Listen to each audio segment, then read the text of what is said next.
నాలుగు గీతలు మనం చదువుకోవడం లేకున్నాను. కొన్ని మాటలు ధ్యానించుకుని ప్రశ్నలు వచ్చి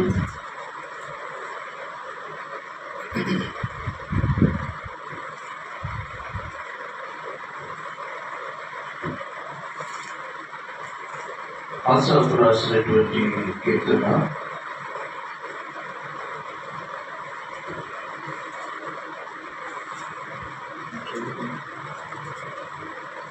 71 కీర్తన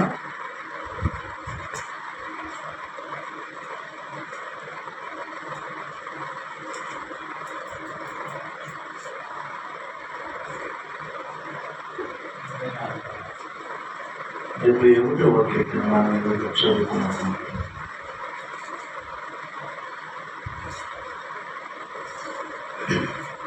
కీర్తనకారుడు రాసినటువంటి కీర్తనలో కొన్ని విషయాలు మనం వచ్చిన వారికి ఉన్నటువంటి విషయాలు ధ్యానించుకున్నాం. ఏమని నేను శరణదొచ్చి ఉన్నాను, నన్ను ఎన్నడూ సిగ్గుపడలేకుము. నీ నీతిని బట్టి నన్ను తప్పించుము, నన్ను విడిపించు. నీ చెవియోకి నన్ను రక్షించు. నేను నిత్యం వచ్చినటువంటి నాకు ఆశ్రయ దుర్గముగా ఉంది. నా శైలము నా దుర్గము నీవే. నీవు నన్ను రక్షింప నిశ్చయించున్నావు. నా దేవా, భక్తిహీనుల చేతిలో నుండి నన్ను రక్షింపు. కీడు చేయవారి పట్టులో నుండి బలత్కారుని పట్టులో నుండి నన్ను విడిపెట్టు. నా ప్రభువా యెహోవా, నా నిరీక్షణాస్పదము నీవే. బాల్యం నుండి నా ఆశ్రయము నీవే. గర్భవాసన వరకు నీవే నా ప్రాపకుడు అయ్యు. తల్లి గర్భంలో నన్ను ఉద్భవింప చేసిన వాడవు నీవే. నేను కూర్చి నేను నిత్యము స్తుతి గానము చేయను. నేను అనేకులకు ఒక వింతగా ఉన్నాను, ఆయనను నాకు బలమైన ఆశ్రయము నీవే. నీ కీర్తితో నీ ప్రభావంతో దినమంతయు నా నోరు నిండి ఉన్నది. వృద్ధాప్యమున నన్ను విడనాడు. నా బలము క్షీణించినప్పుడు నన్ను విడువు. నా శత్రువులు నన్ను గురించి మాట్లాడుకుంటున్నారు. నా ప్రాణం కొరకు కూర్చున్న వారు కూడి ఆలోచన చేస్తున్నారు. దేవుడు వారిని విడిపించను, తప్పించు వాడెవరునో దేవుడు వారిని విడిపించను, తప్పించు వారెవరునో లేదు. వారిని తరిమి పట్టుకుని అని వారు అనుకుంటున్నారు. దేవా, నాకు దూరముగా ఉండకుము. నా దేవా, నా సహాయం నాకు త్వరపడి అందుతాను. కీర్తనకారుడు కదా ఇలాగా, నేను నీ శరణు రుచి ఉన్నాను, నన్ను సిగ్గుపడలేదు. ఈ లోకంలో అనేక సమస్యలు మనం చుట్టుపట్టినప్పుడు పిల్లలు మనం అనేకులను ఆశ్రయిస్తాం, అనేకులు శరణు చూస్తాం. అంటే వాళ్ళ దగ్గరికి వెళ్ళి సహాయం కోసం కోరుతాం. కానీ ఏ సహాయమైనా చేయగలిగినటువంటి వాడు మన దేవుడని మనం లేఖనాల్లో చూస్తున్నాం. ఆపత్కాలంలో ఆయన ఒక్కడు మాత్రమే నమ్ముకున్న దగ్గర సహాయకుడు. అంటే ఎలాంటి సహాయమైనా చేయగలిగినటువంటి దేవుడు అని. అయితే ఆయన మాత్రం శరణని వేడాడు. ఆయన పాదాల దగ్గర పట్టుకొని, అయ్యా నన్ను జ్ఞాపకం చేసుకున్నాను. ఇప్పుడు యోగ భక్తులకి అనేక శ్రమలు వచ్చినాయి. యోగుకున్నటువంటి కష్టాలు మనకు వచ్చాయా? ఆస్తి అంతా పోగొట్టుకున్నాడు. పిల్లలందరూ చనిపోయారు, 10 మంది పిల్లలు చనిపోయారు. సరే, ఇది సరి కదా అని అప్పుడైనా దేవుడు దూషిస్తాడేమోనని సాతాను చూస్తూ ఉంటే యోగ భక్తులు ఏం చేశారంట? యెహోవా ఇచ్చిన యెహోవా తీసుకెళ్ళిపోయినని దేవుడిని స్తుతించాడు. కాబట్టి అంత శ్రమ వచ్చినా, శ్రమలు వచ్చేది కారణం ఏంటంటే, ఎందుకు శ్రమలు వస్తాయంటే, మనం ఎప్పుడైతే ఆ శ్రమలలో దేవునికి దూరం కావాలనే ప్లాన్ సాతాను ఉంటుంది. అంటే దేవుని అనుమతితో కూడా పరీక్ష పెడతాడు దేవుడు. ఆ శ్రమలు సాతాను కలిగిస్తాడు. ఆ పరీక్షలో వాటి ద్వారా మనం దేవుని దూషించి దేవునికి దూరం కావాలనే ప్లాన్ సాతాను దుష్టుడు అన్నమాట. కాబట్టి శ్రమలు వచ్చినప్పుడు మనం కృంగిపోకుండా, సమస్యలు వచ్చినప్పుడు మనం బాధపడకుండా దేవుని మాత్రమే విడిచిపెట్టకూడదు. ఎందుకంటే మనుషులు ఎవరు కూడా ఎంత సహాయం కోసం మనుషుల దగ్గరికి వెళ్ళినా వాడు ఏదైనా ధన సహాయం చేయగలరు, మాట సహాయం చేయగలరు, లేదా ఇంకోటి సహాయం చేయగలరు, అని నేను బ్రతికించలేదు. ఆ తర్వాత నేను స్వస్థపరచలేదు, నేను విడిపించలేదు. సాతాను దేవుని కంటే తక్కువ వాడు, దేవుని కంటే బలవంతుడే కాదు, కానీ అన్నిటికీ బలవంతుడు దేవుడే. అయితే మనల్ని చంపలేడు, దేవుని అధికారం ఉంటేనే చంపలేడు. కాబట్టి మనం ఏం చేస్తామంటే, ఒకవేళ మనం చనిపోతామేమో ఈ సమస్యల్లో, కష్టంలో, వేదనలో భయపడి మనుషులను ఆశ్రయిస్తాం, మనుషులు నమ్ముకుంటాం, మనుషుల సహాయాన్ని కోరుకుంటాం. ఇవన్నీ పిల్లరా వారు చేయలేరని అర్థం, నిమిత్త మాత్రులని అర్థం. దేవుడు ఒక్కడే చేయగలడు. నేను స్వస్థత అయినా, నీ ప్రాణాన్ని కాపాడటమైనా, నరకం నుంచి విడిపించడమైనా, నీ పాపముల నుంచి విడిపించడమైనా ఎవరు చేయగలరు? దేవుడు ఒక్కడు మాత్రమే చేయగలిగాడు. ఇంకెవరు నీ ప్రాణాన్ని కాపాడగలిగిన సమర్థుడు ఆయన ఒక్కడే. నీకున్నటువంటి కష్టాల నుంచి విడిపించగలిగిన వాడు దేవుడు ఒక్కడే. ఆ దేవుడు ఎవరంటే ప్రభు అయిన యేసు. ఆయనకు అధికారం ఉంది. భూలోకంలో అధికారం ఉంది, పాతాళంలో అధికారం ఉంది, పరలోకంలో అధికారం ఉంది. నాకు సర్వాధికారం ఇవ్వబడింది అన్నాడు. కాబట్టి విడిపించగలిగిన వారు ఆయన. కాబట్టి మనం ఆయన శరణాన్ని వేడుకోవాలి. ఏంటంటే శరణ చొచ్చటం అంటే ఆయన దగ్గర పదే ఆయన స్వస్థపరిచేంత వరకు ప్రార్థన చేయాలి కదా. మార్తమ్మక ఆమెకు దగ్గు వచ్చింది. ఏమొచ్చిందంట? ఆ దగ్గు ఎన్ని రోజులు తగ్గట్టు 3 నెలల వరకు తగ్గదు. తగ్గించేంత వరకు ఏం చేసిందంటే దేవుని దగ్గర, అయ్యా నన్ను బాగు చేయి, నన్ను బాగు చేయి. 3 నెలలు ఆ శ్రమను భరించింది. నన్ను స్వస్థపరిచే దేవుడవు, నీవు స్వస్థపరిచే దేవుడవు అని లేఖనాలు. యెహోవా రాఫా ఏంటంట? యెహోవా స్వస్థపరిచే దేవుడు, స్వస్థపరిచే యెహోవా. కాబట్టి నువ్వు స్వస్థపరుస్తావు కాబట్టి, అనేకులను బాగు చేసావు కాబట్టి నన్ను కూడా బాగు చేయ. నిన్నే ఆశ్రయిస్తున్నాను, నిన్నే శరణ చూస్తున్నానని వేడ్చినప్పుడు 3 నెలల తర్వాత స్వస్థపరిచేదట. స్తోత్రం.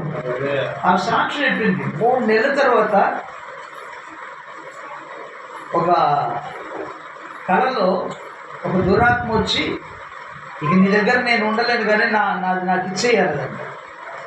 ఆ దగ్గు పెట్టిన దురాత్మ వచ్చి, ఇక నీ దగ్గర నేను ఉండలేను, నాది నాకు ఇచ్చేయమన్నదంట. అప్పుడు ఈ కళలో ఈమె నాలుగు మీద చేపెట్టి అలా ఏదో ఇచ్చినట్లుగా ఆమెకి ఇచ్చేసిందంట. చేయి నాలుగు మీద పెట్టేసింది, అది తీసుకెళ్ళి అలా పెట్టేసింది. అది తీసుకొని ఆ దురాత్మ వెళ్ళిపోయింది. ఆ రోజు నుంచి దగ్గు. చూసారు ఎంత సింపుల్. 3 నెలలు ఆమె ప్రభు పాదాలే పట్టుకొని, నీకన్నా స్వస్థపరిచేవారు లేదయ్యా అని ఏడ్చినప్పుడు, శరణాన్ని వేడుకున్నప్పుడు 1 సెకండ్లో తీసేసాడు. అసలు ఏ వైద్యుడు అలా చేయగలుగుతాడు? ఏ డాక్టర్ అలా చేయగలుగుతాడు? పరమ వైద్యుడు ఏం చేశాడంట? ప్రార్థించినందువలన, ఆయన శరణాన్ని వేడినందువలన కదా 3 నెలలు ఆయన మౌనంగా ఉన్న రెప్పపాటుల్లో ఆ కళలో కనిపించింది, తీసుకొని వెళ్ళింది, దగ్గర వెళ్ళింది. మళ్ళీ ఆమె మరొక సాక్షి ఏం చెప్పిందంటే, ఒక దుర్మార్గుడు వల్ల, ఒక మాంత్రిక దుర్మార్గుడు వల్ల 3 నెలలు బయట అవుతూ ఉందంట. రక్తం పోతూ ఉన్నాడు. రక్తం పోతూ ఉంటే ఆమె ఎక్కువగా ట్యాబ్లెట్లు, దేవుని డాక్టర్ల దగ్గరికి వెళ్ళదు, శరణాన్ని వేడదు, మందులని ఆశించదు. ఆమె నేను అనుకున్నాను నువ్వు మూర్ఖంగా భక్తి చేస్తున్నావు అనేవాడిని. అయితే దేవుడు అంత గొప్పవాడు కాబట్టి ఆయన పాదాలే పట్టుకొని శరణాన్ని వేడింది. ఆమె కూడా అది కూడా 3 నెలల తర్వాతనే దేవుడు బాగు చేశాడు. ఎలా బాగు చేశాడంటే, కళ్ళలో కనిపించిందంట, ఒక నీటి ప్రవాహం కొట్టుకొని పోతుందంట. ఆ నీటి ప్రవాహంలో ఒక ఎర్రటి లంగా కొట్టుకొని పోతుందంట. స్తోత్రం. ఏం వండరండి అద్భుతాలు! దేవుడు చేసే అద్భుతాలు, ఆశ్చర్య కార్యాలు అవి. ఆ లంగా కొట్టుకొని వెళుతుందంట. ఉదయానికి అంత బ్లడ్ విపరీతంగా పోయేటువంటి రక్తం ఆగిపోయింది. ఎవరు చేయగలరండి అంత స్వస్థత? ఏ డాక్టరు, ఏ మానవుడు చేయగలడు? విత్ ఇన్ సెకండ్స్లో నువ్వు ఆశ్రయిస్తే, నువ్వు శరణని వేడితే ఆయన కన్నా బాగు చేసేవాడు ఎవరు? నీ మందులు బాగు చేయలేవు, స్పెషలిస్ట్ బాగు చేయలేడు. వాళ్ళంతా ఉపశమనం ఇస్తారు, ఆ నొప్పి తగ్గడానికో కాసేపు బ్లడ్ ఆగడానికి ఏదో ఇస్తారు, కానీ ప్యూర్గా కంప్లీట్గా స్వస్థత ఇవ్వగలిగిన వారు ఎవరు? విత్ ఇన్ సెకండ్స్లో బాగు చేస్తారు. అది దేవుని యొక్క గొప్పతనం, అది దేవుని యొక్క శక్తి. అయితే మనం శ్రమ రాగానే ఏం చేస్తాం? మనుషుల పాదాలు పట్టుకుంటాం, ఇంకొకరి పాదాలు పట్టుకుంటాం. అయ్యా నా బాధను తొలగించి మనం ఏడుస్తాం వాళ్ళ దగ్గరికి పోయి. నేను చనిపోయే పరిస్థితికి వచ్చానా అని ఏడుస్తాం. మరణమైన, జీవమైన, స్వస్థత అయిన ప్రభు అయిన యేసు ఇవ్వగలిగిన సమర్థులని లేఖనాల్లో కూడా చూస్తున్నాం. 12 సంవత్సరాల నుంచి రక్తస్రావంతో బాధపడిందంట. ఎన్ని సంవత్సరాలు? 12 ఏళ్ళు. ఎవరు బాగా చేశారు? వైద్యుల దగ్గరికి వెళ్ళినామా విస్తారంగా తనుకున్న ధనమంతా వెచ్చించింది, అయిపోయింది, ధనమంతా ఖర్చు అయిపోయింది. ఇక ధనం లేని పరిస్థితి, ఏం చేయాలో దిక్కు తోచుకోవడం పరిస్థితి. ఆమె ఏం చేసిందంట? ఇక ఎవరు? ఇప్పుడు ఇంకొక డాక్టర్ దగ్గరికి వెళ్ళడానికి ధనం లేదు, ఇక ఎవరు నాకు సహాయం చేయరని నిస్సహాయంగా ఆమె అలా ఉంది, బాధపడుతోంది. అప్పుడు యేసుక్రీస్తు ప్రభువారిని కూర్చుని ఎవరు కూర్చున్నది? యేసుక్రీస్తు ప్రభువారిని గురించి విన్నదంట. యేసుక్రీస్తు ప్రభువారిని గురించి విన్నప్పుడు ఏం చేస్తుంది? దేవుని గురించి వినాలి మనం. ఎవరి గురించి? యేసు దేవుడు ఎలాంటి దేవుడు? ఆయన జీవం కలిగిన దేవుడు, నిజమైన దేవుడు, సర్వశక్తి కలిగిన దేవుడు, స్వస్థపరిచే దేవుడు, రక్షించే దేవుడు, నరకం తప్పించే దేవుడు కదా, ప్రాణం ఇచ్చి రక్షణ ఇచ్చినటువంటి లోక రక్షకుడు యేసుక్రీస్తు ప్రభు. ఆయన గురించి వినాలి. ఆయా నోటంట ఆ 12 సంవత్సరాల నుంచి బాధపడుతున్న రక్తస్రావం గల స్త్రీ ఆయా నోట యేసయ్య కూర్చుని మాట విన్నదంట. వినిన వెంటనే ఆమెకు విశ్వాసం కలిగింది. ఆయన ఏ చోట ఉన్నాడో ఆ చోటుకు వెళ్ళింది.